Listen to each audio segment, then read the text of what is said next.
مشاهدي الأفاضل، طيب الله أوقاتكم أينما كنتم بكل خير. أحييكم وأقدم نشرة أخبار المساء من الفضائية الإريترية. المستهل بالعناوين: أنشطة الحفاظ على المياه والتربة تحرز تقدما جيدا في الإقليم الأوسط. تقديم تدريب على سلامة الأغذية البشرية والحيوانية في الأغردات.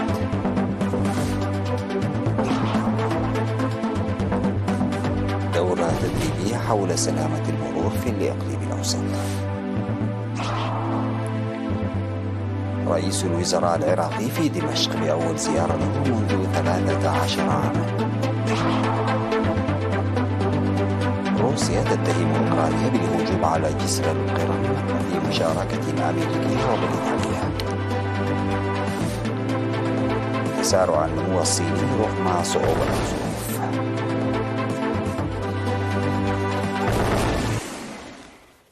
السلام عليكم ورحمة الله. تحرز أنشطة الحفاظ على المياه والتربة الجارية لإثراء المياه الجوفية والبيئية تقدما جيدا في الإقليم الأوسط. وقال المهندس مسفن برهان من وزارة الزراعة والأراضي لوكالة الأنباء الإريترية إن الأنشطة تركزت بشكل أساسي على الحقول الزراعية والري. وأوضح أنه من المقرر بناء 1710 هكتار من الحقول الزراعية الجديدة هذا العام، بالإضافة إلى إصلاح 4420 هكتارا، منها 1019 هكتارا تم تشييدها حديثا، و2582 هكتارا تم إصلاحها، مما حقق ذلك زيادة بنسبة 31%.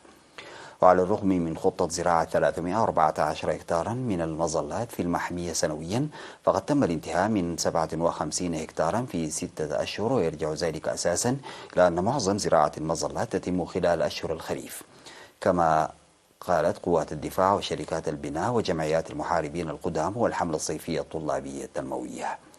وفيما يتعلق بالتدريج الحجري، قال إن الخطة كانت لبناء 3370 مترا مكعبا في السنة، لكنها تم تشييد 3774 مترا مكعبا في الأشهر الستة الماضية، أي بأكثر من المخطط له. وقال المهندس مسفن إنه تم افتتاح سد طمامعه في قالة نفحي، وتم إكمال سد الدكة الذي تم تعليقه منذ عام 2022 51% من عمله في الأشهر الستة الماضية، فيما تجري أعمال بناء سدين في عد حوشة وفديو. ويتم ري أكثر من 1500 هكتار من الفاكهة والخضروات من خلال 133 سدا كبيرا ومتوسطا في الإقليم الأوسط.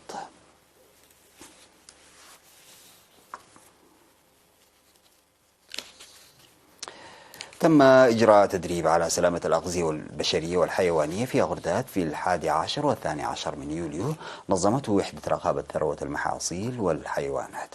شارك في التدريب 53 عضوا من مختلف المؤسسات من مديريات أغردات ومغولة وكركبة ومنصورة ولقو عنسبة.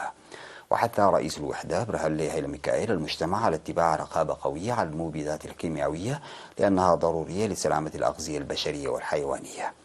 وقال رئيس وحدة مراقبة الثروة الحيوانية في إقليم القشبرك السيد سعري إبراهيم: المواد الغذائية مثل الحليب واللحوم يجب سلقها وطهيها بطريقة موثوقة. وذكر مسؤول الزراعة في مديرية أغردات السيد تدروس زقرقيش بضرورة الرقابة الجادة على المنتجات المعلبة، وعلى أصحاب البساتين وأصحاب الماشية التأكد من خلو منتجاتهم من المبيدات الحشرية والمواد الكيميائية. بجانبه حث مدير مديرية أغردات السيد إسحاق طعون مدراء الضواحي وغيرهم على تعزيز التدريب في جميع المناطق والقرى. وقال المتدربون إنهم وجدوا التدريب يعزز من معرفتهم، مناشدين لإنشاء مختبر لاختبار أعمال زيت السمسم والقيام بحملات مكثفة.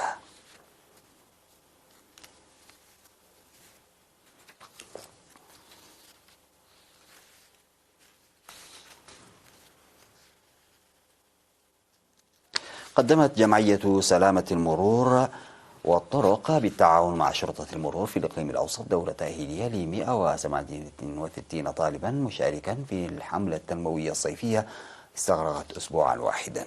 وأوضح قائد شرطة المرور في الإقليم الرائد هيلا براخي أن الدورة تساعد الطلاب في حياتهم المعيشية، إضافة إلى تسيير أعمال سلامة المرور المستمرة لمدة شهر واحد على الطرقات، داعيا المشاة لإبداء التعاون معهم. وأشار رئيس جمعية سلامة المرور والطرقات الوطنية ستيفانو سبتماريا أن المعرفة المكتسبة تساعد الطلاب على رفع فهم المجتمع المدني وخاصة الأسر. وأوضح الطلاب أن سلامة المرور تعني سلامة الأرواح، مناشدين أصحاب المركبات والمشاة لإبداء التعاون والتقيد بالقوانين المرورية. في الختام قدموا عرضا يعكس المعرفة المكتسبة.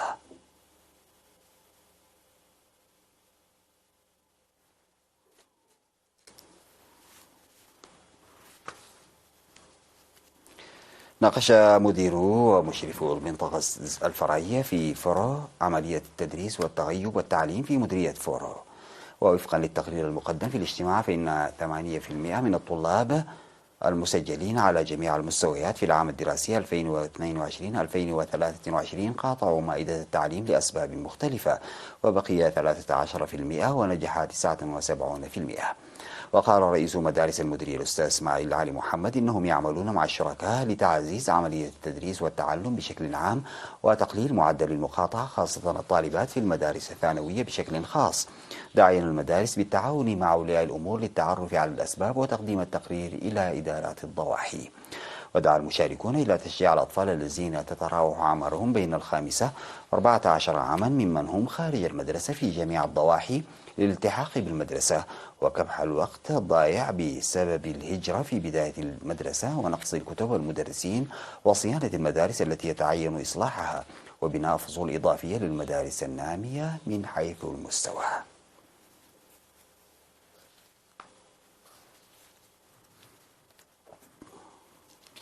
ضيف سكان وإدارة ضاحية شاكات في مديرية بارنتو بإقليم القشبركة قوات الدفاع الوطنية المشاركة في تنفيذ البرامج التنموية ونظموا برامج ثقافية وترفيهية.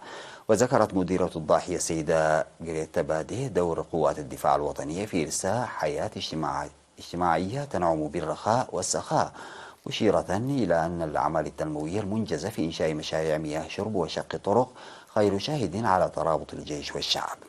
وكذا قائد اللواء الثالث في الفرقة 37 الملازم دبرزين نتابعي أن الجيش دائما يقف إلى جانب المواطنين بهدف تنفيذ برامج تنموية فاعلة ويعزز جهوده للدفع بالبرامج التنموية الجارية في ضاحية شاكات، شاكرا الضيافة الجماهيرية المنظمة لهم. وقال مدير مديرية بارنتو بالإنابة سيد يمان محاري إن المشاركين في البرامج التنموية واجهوا تحديات كبيرة خاصة في تأمين مشاريع مياه شرب وشق الطرقات، والنشاطات التنموية الجارية في شاكات تضرب المثل على تناغم الشعب والجيش. أوضح سكان ضاحية شاكات إن سد أفاتيلا المشيد في شاكات يساعد على تأمين مياه الشرب وتطور الزراعة المروية.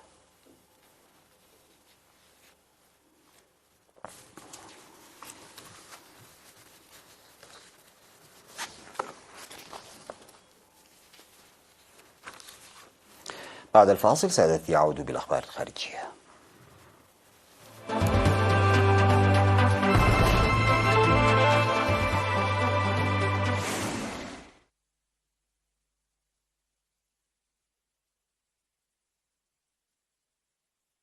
عراقي منذ عام 2010 والأولى لمسؤول عربي على هذا المستوى منذ اندلاع الثورة السورية عام 2011. وفي مؤتمر صحفي عقده مع الرئيس السوري بشار الأسد قال السوداني إن الأمن والاستقرار في سوريا والعراق يدفعان نحو مزيد من التنسيق الثنائي لمواجهة التحديات المشتركة، وكذا أن العلاقات الاقتصادية بين بغداد ودمشق ستتصدر المباحثات. وذكر السوداني أنهما ناقشا كذلك سبل مكافحة الجفاف في البلدين والناجم عن تراجع هطول الأمطار وتغير المناخ، وبحثا تأمين الحدود المشتركة التي تمتد لنحو 600 كيلومتر في ضوء التهديدات الأمنية بما في ذلك من مسلحي تنظيم الدولة الإسلامية، وأضاف أنهما اتفقا على تعزيز التعاون للحد من تهريب المخدرات. وقال إن العراق يدعم رفع العقوبات المفروضة على سوريا من جانب الولايات المتحدة والدول الأوروبية منذ 2011. بدوره اعتبر الأسد أن الزيارة تشكل نقلة نوعية في العلاقات الثنائية.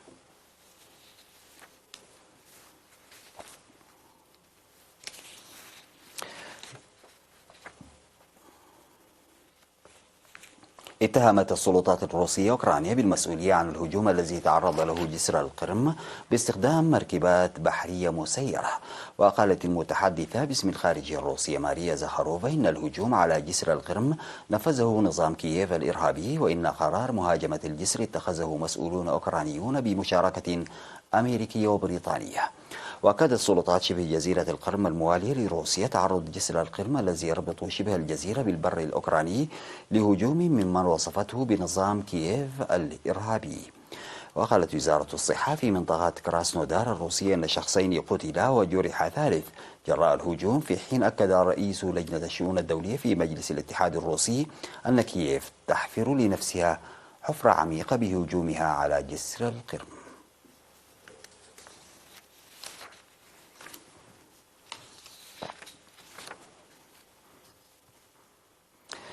أعلنت الصين تسارعا في نموها الاقتصادي في الربع الثاني من السنة بلغ 6.3% بمعدل سنوي رغم تعثر الانتعاش بعد جائحة كوفيد في الأشهر الأخيرة وسلسلة من المؤشرات المخيبة للآمال.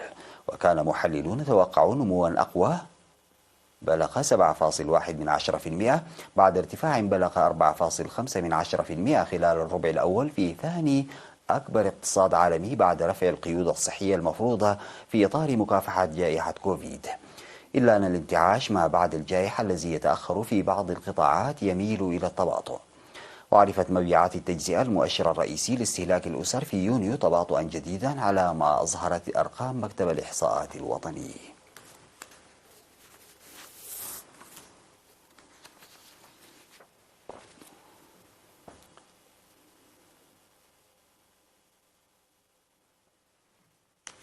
يشهد الغرب الأمريكي وجزءا كبيرا من جنوب الولايات المتحدة موجة حر شديدة الخطورة وفقا لخدمة الأرصاد الجوية، بعدما وصلت درجات الحرارة إلى 54 درجة مئوية في بعض المدن.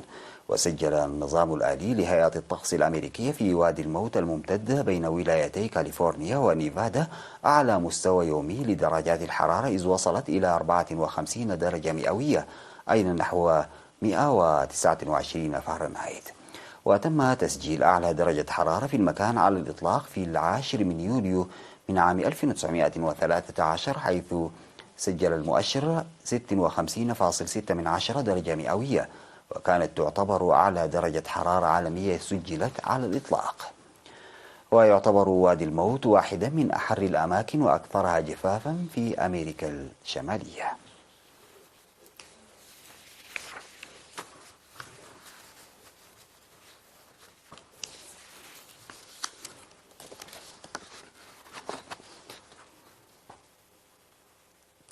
أختم نشرة الأخبار بتذكير بالعناوين.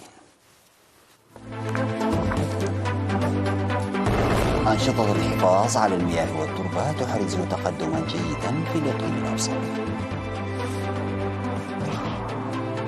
دعوا لمضاعفة الجهد لمشاركة الطلاب في مائدة التعليم. تقديم تدريب على سلامة الأغذية البشرية والحيوانية. رئيس الوزراء العراقي في دمشق بأول زيارة له منذ 13 عاما. روسيا تتهم أوكرانيا بالهجوم على جسر القرم بمشاركة أمريكية وبريطانية. وتسارع النمو الصيني رغم صعوبة الظروف.